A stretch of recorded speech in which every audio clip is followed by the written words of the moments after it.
What's up, guys? This is Justin from the Board Game Losers, and we are here today to continue our playthrough of, you guessed it, Altar Quest.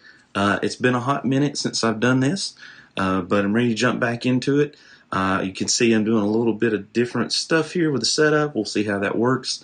Here in a second, I'm going to take me down, but I just wanted to let you guys know what's going on. So we completed Chapter 2, and we did, basically, we lost Chapter 2 very quickly in the live stream, as you remember, hopefully. If not, go back and watch that. So the result of that is we got a darkness card, or what do they call it? It's not a darkness card. An enemy upgrade card, which is really a horrible name for that, because basically we get a negative. So now all the enemies have a negative. I think I'll talk about that here in just a second when I take me down. But you can see over here to my, what would it be, my right? Is that right? Dang it, it's my left. So close. Camera. You can see over here that I have the Chapter 3 up. So we're going to start. We're going to read through the story like we normally would. And I'll get everything set up. And, yeah, we'll see how we do. Hopefully we will fare better this time around and make some progress. We do still have those weapons, so hopefully all the stuff that I didn't get to use last time for very long, I will get to use this time. So, without further ado, enough of my ugly mug. Let's go to the table and let's check out, you guessed it, Altar Quest, and see what we got going on. Bam. So, let's read the story. So you remember the last time we got basically kidnapped, essentially. So, the story as it stands now. After being passed around the mob of thralls like herded sheep, you are brought to the mouth of an old shattered well house. As your captor shoves you closer, a chittering, flapping column of feathery winged vermin blast up out of the darkness into the night sky. Just as the last of the bats wing away into the night, one of your vampire ushers rolls out a web of worn, moldy ropes pitoned on the collapsed stonework, disappearing into the maw of the well right after. It says, perform the first two steps of normal game setup, then each hero must either discard one card or resist 4. Okay, 1 card or resist 4. Alright, so I've decided to discard the cards because the resist check is only a 2 for each of them, so they're probably going to take a lot of damage if they did that, because remember, we don't have focus to use yet, and supply we can't use, which we don't have any of that anyway. So the 2 cards I'm going to, each card that I'm going to choose to discard for Gavin is this devoted leader. There is a card that we upgraded with this deck, so this guy is going away, discarded.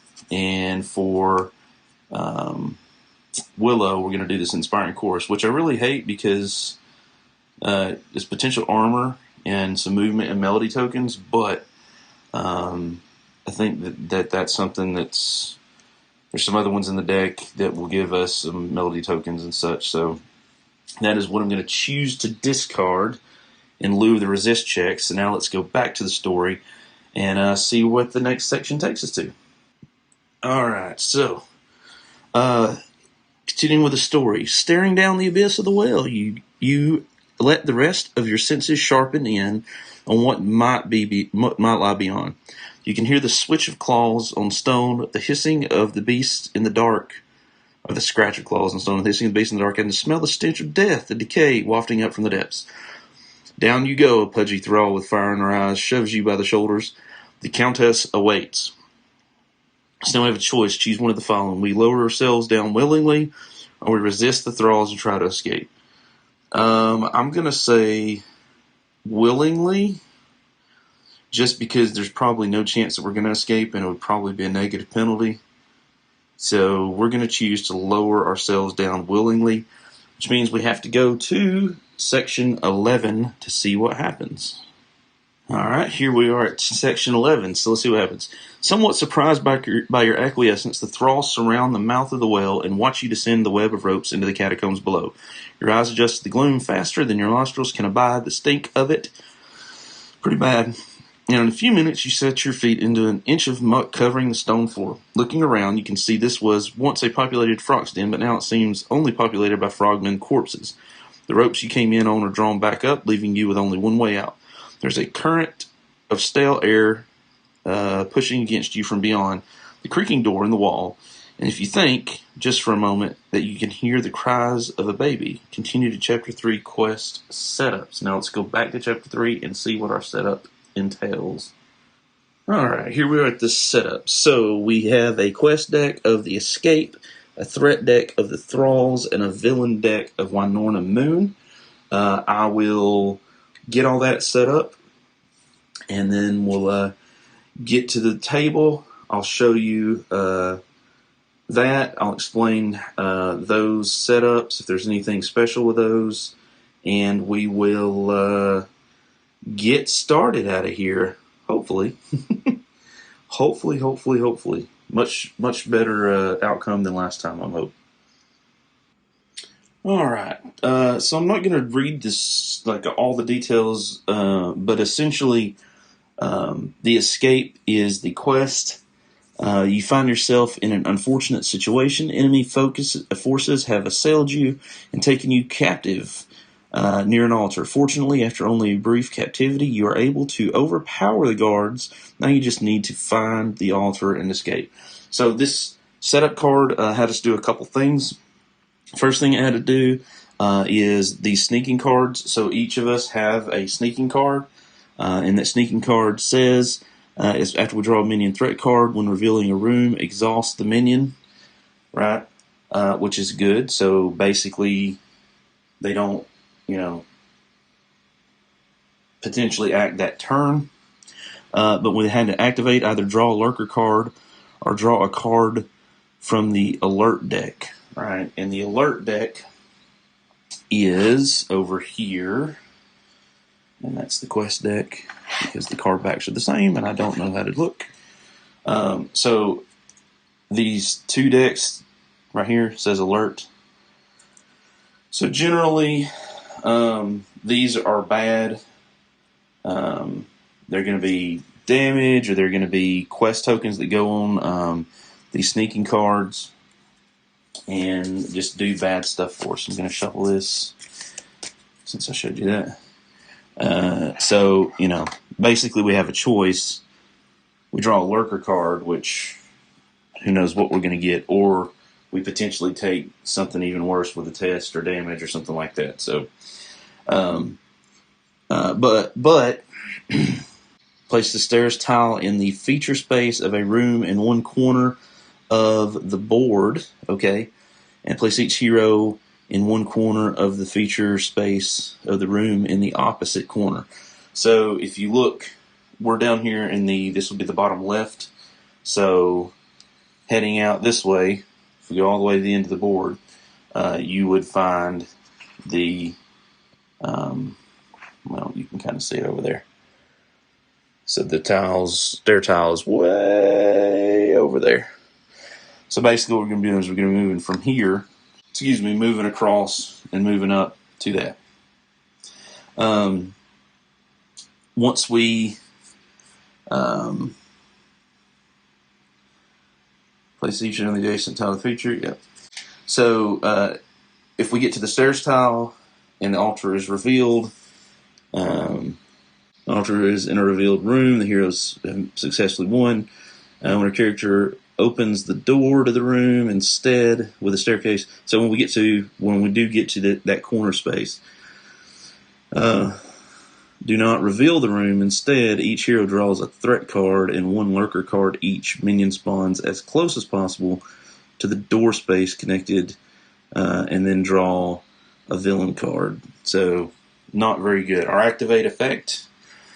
Each hero without a copy of Sneaking in their threat area draws a threat card. Each hero with 3 or more quest tokens on their Sneaking card must either discard it or draw a threat card. So the Sneaking's only going to help us basically for so long. Either we're going to be putting probably tokens on it, or if we fail test, putting tokens on it, or we're just going to have to choose to get extra stuff to fight and make it through. So this is going to be tough. So that's what the sneaking card does. Like I said, each of our heroes has one of those. We'll look at their items here in just a second. I'll also point out that each minion, so this is a result of a negative from losing last time. Each minion gains a health value. Hopefully I will remember that, so they should have one more.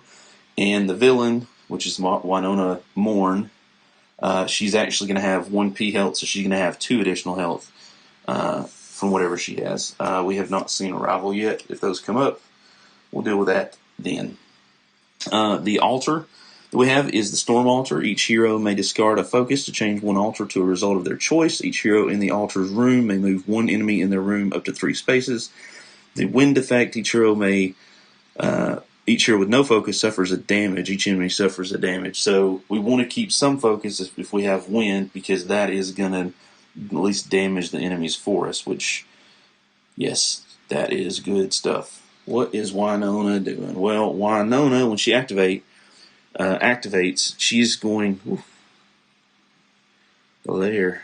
When she activates, she is going to be healing 1 damage.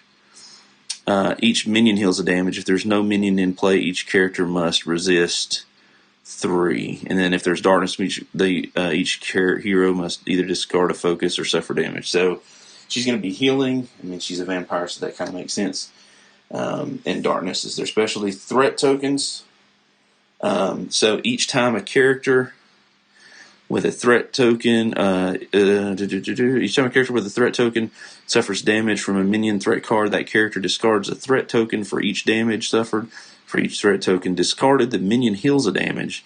If that minion has no damage, it instead gains an armor token for each threat token. Alright, so here we are with our heroes. So our first hero is, of course, the lovely Gavin, who has the inspiration tokens. So hopefully those will be helpful. His current cards are, he's got actually 2 copies of Stalwart Commander. It's going to let us gain inspiration tokens, and they can discard to gain a focus and armor, which is good, so we have 2 of those. And it says each hero, and it doesn't have a range. So it doesn't matter where they're at. Those effects are going to happen, period. We have Devoted Leader. You'll notice this is gold. This is an upgrade card. This is a way to get inspiration. And if they have inspiration, or when they get inspiration, they can discard the fire 1 to deal 2 damage to an adjacent enemy. So, especially with this healing, that's going to be crucial. A lot of the Luminary, this is an ongoing effect. It lets them use inspiration to move and perform an action, and then we can exhaust it to either discard an inspiration to heal, so a little bit of healing, or they can gain an additional inspiration. He's rocking his Luminary Pennant, which he's had since the beginning. He's using the Great Axe. This is an attack +1 with red, which you'll notice he's got a 3 there, so that's like, so that's going to be 4 dice. If he's got Earth, he can deal 2 damage to an enemy within range, so that's going to be really, really, really good. Of course, you see a sneaking card there. This is our Valerie's Message, since we've had since the beginning. Let's just change, discard a focus to change an altar die, so we could use that. Willow. So Willow, she now has her standard items that she started with. So she's got the slingshot, she's got the berry loot. With the berry loot, one of the primary ways that she's going to get those melody tokens out. Slingshot for damage using loot uses her best stat, which is the 3. The slingshot uses a 2, which is, one of her better stats. Then we have the Ring of Intellect. It's equipped and it's treatment. So anytime she does an inflict or resist against Moon, Yellow, whatever that is, because I don't remember the names, she automatically gets an extra die. She can exhaust fire during a test to also get an additional die. So she potentially could have 4 dice on her resist or test using Moon. And then, of course, we have the Decorative Urn. So her health is actually 11. And this, in this case, if we did have to fight Winona, oh my gosh, her defense is 1 less. So that's good stuff. Her cards, you probably want to know what those are. So her cards are a Song of Violent Valor. So that's a healing card. Each hero with a melody token heals the damage. Each enemy with a melody token suffers the damage. Now, I don't think that stacks, so if they have multiple ones, they don't suffer 2 damage if they had 2 melody tokens. With Win, we can gain a melody token or discard a melody token to attack, targeting an enemy adjacent to them, and that's any hero. So this is not so good for her because her red attack, you can see, is just a 1. This would be absolutely insane for Gavin with his 4 dice attack. We have Merry Minstrel. Again, another way as a feat, to put melody tokens out. In with Earth, she can choose a hero to perform an action, so pretty utility there. Standard card. Braving the Dark. Essentially a search clue, and she can either resist fire to gain a supply or melody.